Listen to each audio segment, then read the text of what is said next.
this is my new blog and name is Opi. Social media से ही उठाया है और ये 3 साल पुराना वीडियो है जब इसी छात्रा ने ये कहा था कि मैंने कोविड-19 का इलाज किया है। Please lunch time, kids. Lunch time. छात्रा ये कह रही है कि Value. इस छात्रा का There is one more. Result नहीं है। 3 बच्चे हैं इसमें, देखिए तीन बच्चे, तीन एक डायनासोर, एक वो, एक ये। जो उसकी आंसर शीट थी वो फटी हुई थी और इस कारण से इसका रिजल्ट नहीं आया और एनटीए ने बाकायदा इसे मेल कर दी उस मार्कशीट की कॉपी उसकी तस्वीरें से लीजिए कि ये आपकी मार्कशीट है, आप देखिए। और एनटीए ने इससे बिल्कुल इनकार किया है, खंडन किया है।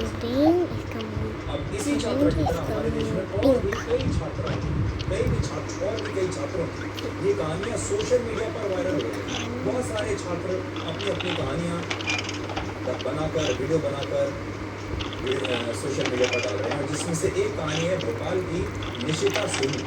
उनका दावा है कि इस छात्रा के 720 में से 340 नंबर आए, लेकिन जब उसने अपनी असली आंसर शीट से कुल नंबर्स का मिलान किया तो उसका स्कोर 720 में से 640 है। इसी तरह एक और कहानी अंजलि पटेल नाम की छात्रा के नाम से चल रही है, जिसमें दावा किया जा रहा है कि ये छात्रा 12वीं कक्षा में फिजिक्स और केमिस्ट्री के सब्जेक्ट में फेल हो गई थी, लेकिन नीट की परीक्षा में इसने टॉप किया और इसके 720 में से 705 अंक आए हैं। और ऐसी और न जाने कितनी कहानियां इस समय सोशल मीडिया पर वायरल हैं, लेकिन इनमें से कई कहानियों की अभी तक कोई पुष्टि नहीं हुई। लेकिन हमें ये ज़रूर पता चला कि बहुत सारे छात्र अब इन शिकायतों को लेकर अदालतों में जा रहे हैं और अलग अलग राज्यों के हाईकोर्ट में छात्रों की तरफ से एक नहीं बहुत सारी याचिकाएं दायर हुई। अब आप ये देखिए कि छात्रों को नेशनल टेस्टिंग एजेंसी पर विश्वास क्यों है और हमारे देश में नीट की परीक्षा को लेकर हर बार विवाद क्यों होता है। नीट की परीक्षा एक साल में सिर्फ एक बार होती है और पिछले 6 वर्षों में 4 बार इस परीक्षा का क्वेश्चन पेपर लीक होने के आरोप लग चुके हैं। इनमें वर्ष 2018 में सीबीआई ने 3 लोगों को गिरफ्तार किया था, फिर वर्ष 2021 के एक मामले में 8 लोगों को गिरफ्तार किया था और पिछले 8 वर्षों में 100 से ज़्यादा लोग गिरफ्तार हुए हैं जिन पर नीट का क्वेश्चन पेपर लीक कराने और फर्जी अभ्यर्थियों से परीक्षा दिलवाने और परीक्षाओं में छात्रों को नकल कराने के आरोप लगे हैं।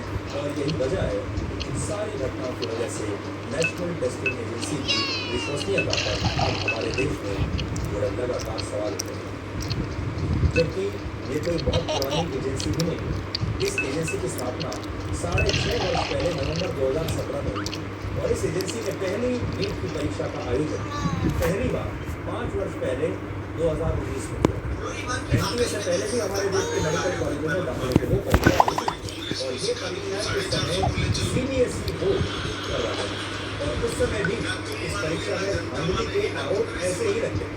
यानी आप ये समझ लीजिए कि हमारे देश में चाहे किसी मेडिकल कॉलेज के की परीक्षा हो, इंजीनियरिंग कॉलेज की परीक्षा हो या फिर नौकरी की कोई सरकारी नौकरी की परीक्षा, हर जगह परीक्षा में धांधली के आरोप लग रहे हैं, हर जगह क्वेश्चन पेपर लीक हो रहे हैं और हर जगह जो परिश्रमी और मेधावी छात्र हैं उनके साथ नाइंसाफी है।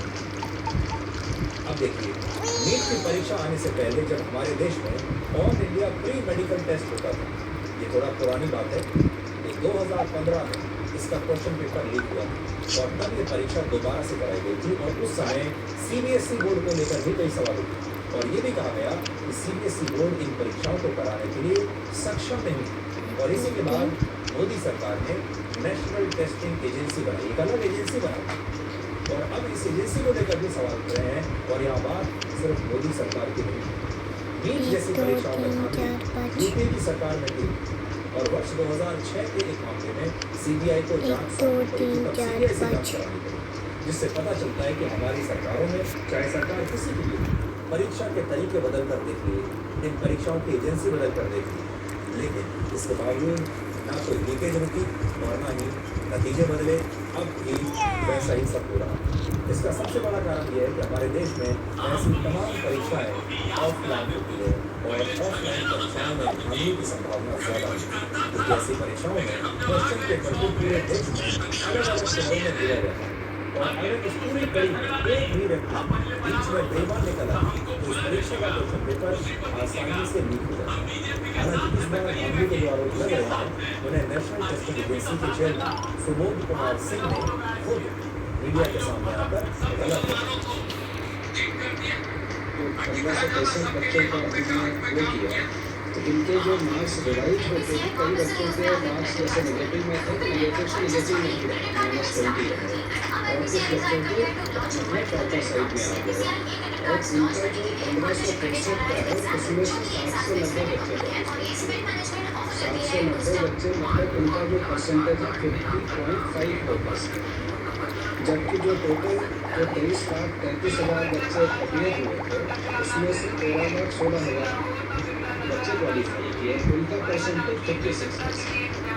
तो कहने का मतलब जो उनको कंपनसेशन किया गया है उससे ओवरऑल क्वालिफाइंग क्राइटेरिया में या किसी में फर्क नहीं पड़ा। इस पूरे विश्लेषण के बाद